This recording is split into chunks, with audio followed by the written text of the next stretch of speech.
More model 1891 Mosin Nagant relics. Here we have two quite different rifles. This one right here is a 1940 VKT. As you can see, this is definitely a been there and done that weapon. See if we can get a shot at those markings. Maybe I can move that into the light a bit more.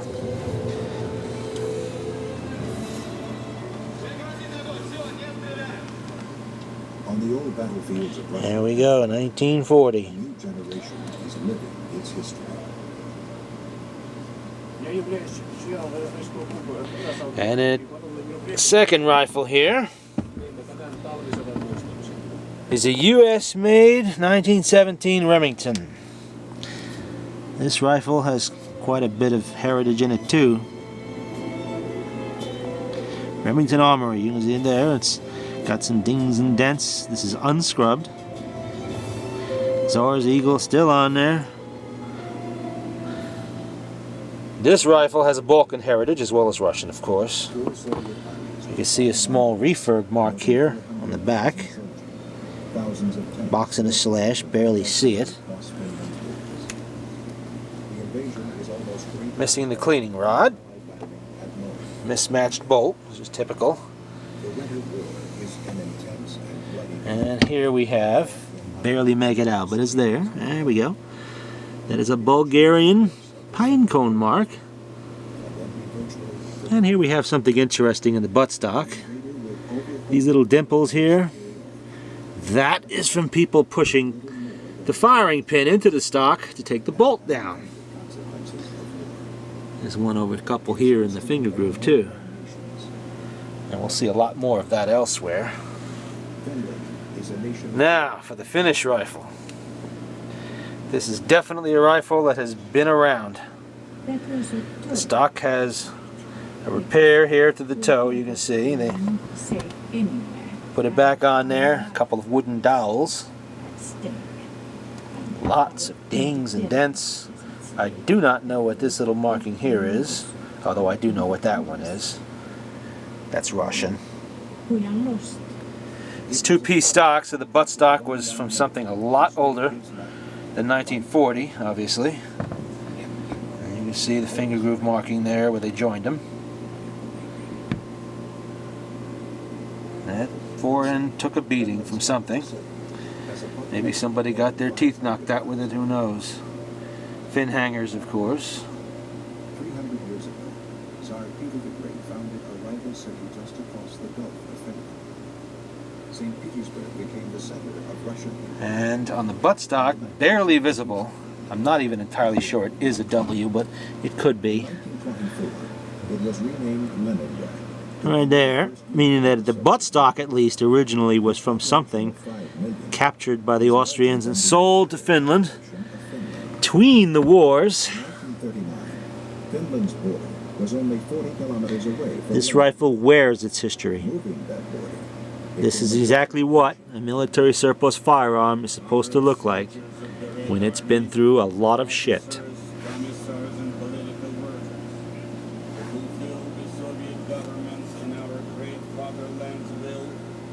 You see there's dings and dimples on this side too.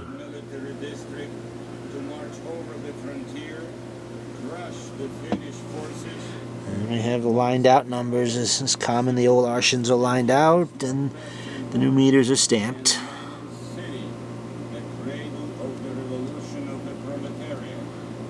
Soviet leader Joseph Stalin was confident of a quick victory. Most of his military. All we had to do. This one also has a mismatched bolt, or possibly they just never bothered to mark it properly again when they built the rifle.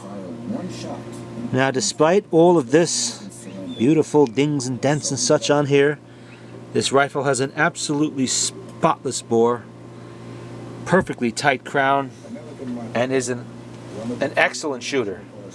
And yes, there are a couple of little shims hidden underneath the wood line there, under the action.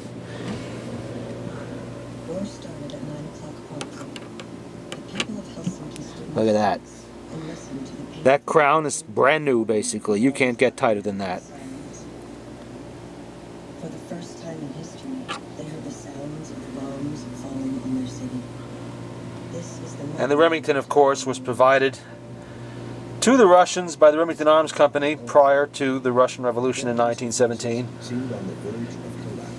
They defaulted on that contract halfway through it. The U.S. government had to buy up the remainder. But this one apparently went overseas. You can see it's actually in its original stock. That is an American stock on there. And suddenly they would look up And at the trenches and were it was issued to Russian troops.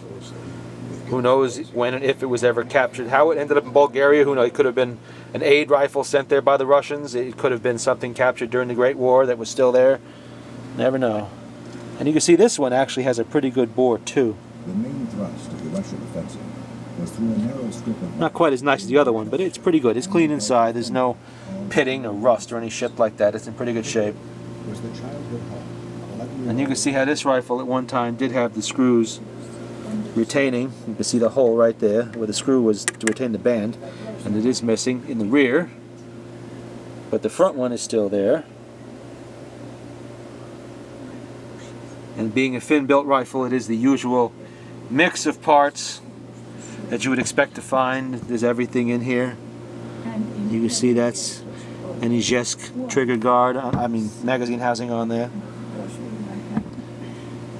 The bolt is mostly Tula, I believe. I don't see the marking, but I believe it is. Now these were imported back in the early 1990s, late 80s, and at the time we paid ridiculous prices for these. What were they? $25, $45 each. A rifle like this that would have been considered rough condition, they probably would have sold this for a scratch and dent special for like $25 or $30. It wouldn't have been much. Of course, I paid a bit more than that when I bought it about 6-7 years ago. No, less than that, 5 years ago. And this one too. These Balkan rifles came in a little bit after the Finn ones did.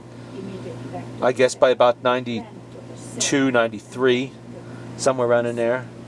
Most of them came in from Romania, where they had been basically gifted to the Romanian army as being one of the poorer of the East Bloc nations, and they kept them in inventory until, I don't think they ever used them, except maybe for training.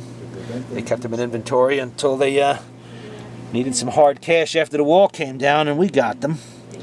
How this one escaped being scrubbed, I do not know, because that was a very popular thing in Eastern Europe to do with these, to remove the Tsar's eagles on both the receiver and the barrel.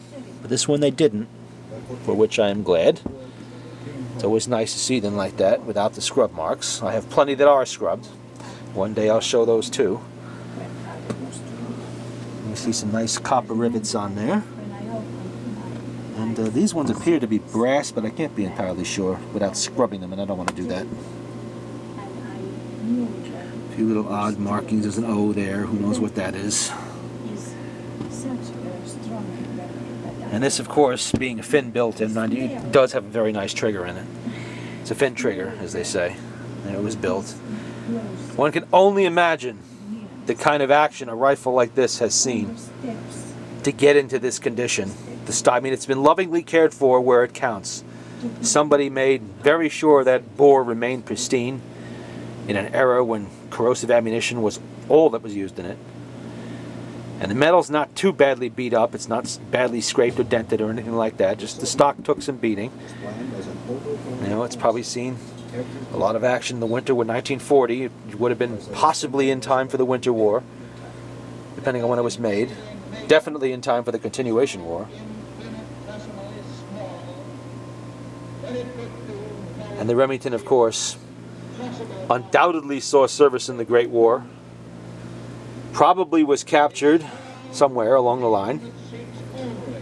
And that's how it could have ended up in the hands of the Bulgarians, who took a lot of these away from the Serbians.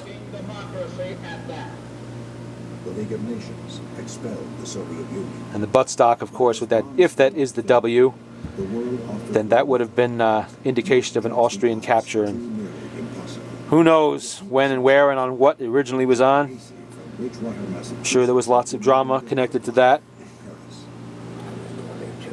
Alright, that will do it for now. 2 more relics, one from the Great War and one from the Jack and Winter Continuation Wars. organized the Iroquois